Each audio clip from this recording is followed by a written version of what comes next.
जो अकेले रहना सीख गया वही आजाद हो गया। कभी शांत होकर अपने जीवन को देखना, तुम पाओगे कि तुम्हारे जीवन का सबसे बड़ा डर गरीबी नहीं है, असफलता नहीं है, यहां तक कि मृत्यु भी नहीं है।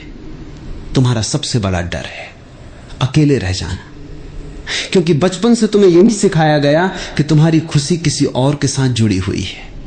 जब तुम छोटे थे तो कहा गया कि परिवार के बिना कुछ नहीं हो, बड़े हुए तो कहा गया कि अच्छे दोस्त बना लो तभी जीवन सुंदर होगा।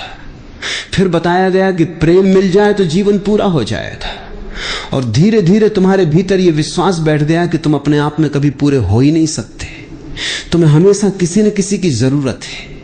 यही विश्वास तुम्हारी सबसे बड़ी कैद बन गया, क्योंकि जिस दिन तुम्हें यह लगने लगे कि तुम्हारी खुशी किसी दूसरे इंसान पर निर्भर है, उसी दिन तुमने अपनी आजादी उसके हाथों में सौंप दी।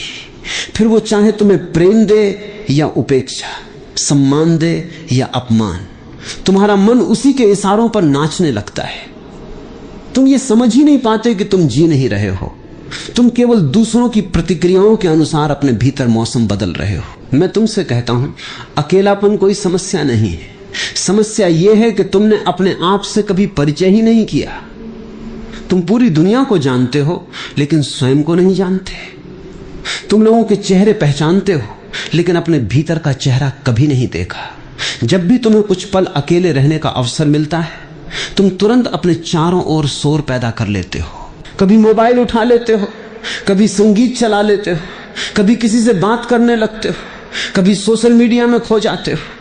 ऐसा नहीं है कि तुम्हें इन चीजों की जरूरत है, सच्चाई यह है कि तुम्हें अपने भीतर की खामोशी से डर लगता है, क्योंकि उस खामोशी में पहली बार तुम अपने असली स्वरूप से मिलोगे।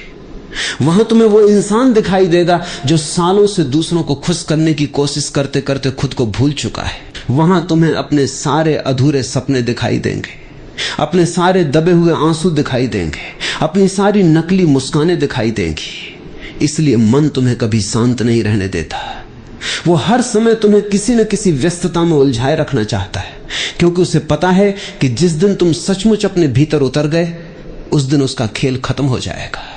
तुम सोचते हो कि अकेले बैठने से तुम उदास हो जाओगे, लेकिन मैं कहता हूं उदासी अकेले बैठने से नहीं आती, उदासी तो पहले से तुम्हारे भीतर है।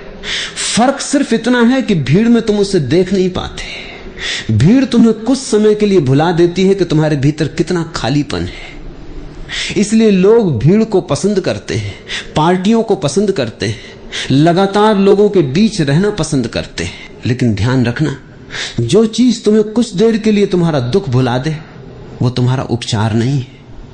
अगर किसी को तेज बुखार हो और उसे नशे की दवा दे दी जाए तो कुछ देर के लिए उसे दर्द महसूस नहीं होगा, लेकिन बीमारी तो वहीं रहेगी। इसी तरह लोग रिश्तों, मनोरंजन और शोर के नशे में जी रहे हैं। उन्हें लगता है कि वे खुश हैं, जबकि वे केवल अपने भीतर की सच्चाई से भाग रहे हैं। भागने से कभी मुक्ति नहीं मिलती, मुक्ति केवल देखने से मिलती है।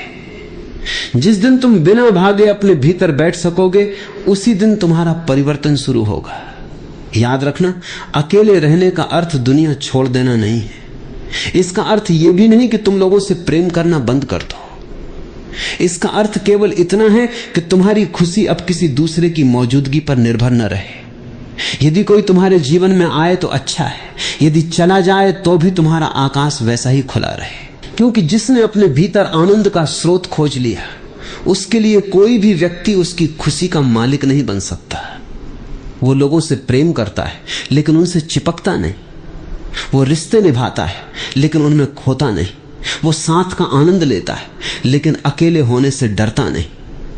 यही सच्ची स्वतंत्रता है, यही वो अवस्था है जहां प्रेम भी शुद्ध हो जाता है, क्योंकि वहां प्रेम जरूरत से नहीं, पूर्णता से जन्म लेता है। वहां तुम किसी को इसलिए नहीं चाहते कि वो तुम्हारा खालीपन भर दे, वहां तुम इसलिए प्रेम करते हो क्योंकि तुम्हारे भीतर प्रेम इतना अधिक है कि वो अपने आप बहने लगता है। जो व्यक्ति अकेले रहने की कला सीख लेता है, उसके जीवन में एक बहुत बड़ा चमत्कार घटता है। धीरे धीरे उसे यह समझ आने लगता है कि अब तक वो जिस जीवन को जी रहा था, वो उसका अपना जीवन था ही नहीं, वो दूसरों की अपेक्षाओं का बोझ उठाए हुए था। बचपन में माता पिता की उम्मीदें, युवावस्था में समाज की उम्मीदें, फिर मित्रों की, फिर जीवन साथी की, फिर बच्चों की। पूरी जिंदगी वो ये सोचते सोचते गुजार देता है कि लोग उसके बारे में क्या सोचेंगे। यदि वो सफल हुआ तो लोग क्या कहेंगे, यदि असफल हुआ तो लोग क्या कहेंगे, यदि उसने अपनी पसंद का रास्ता चुना तो समाज क्या कहेगा। और धीरे धीरे वो अपनी ही आवाज सुनना भूल जाता है। उसके भीतर जो एक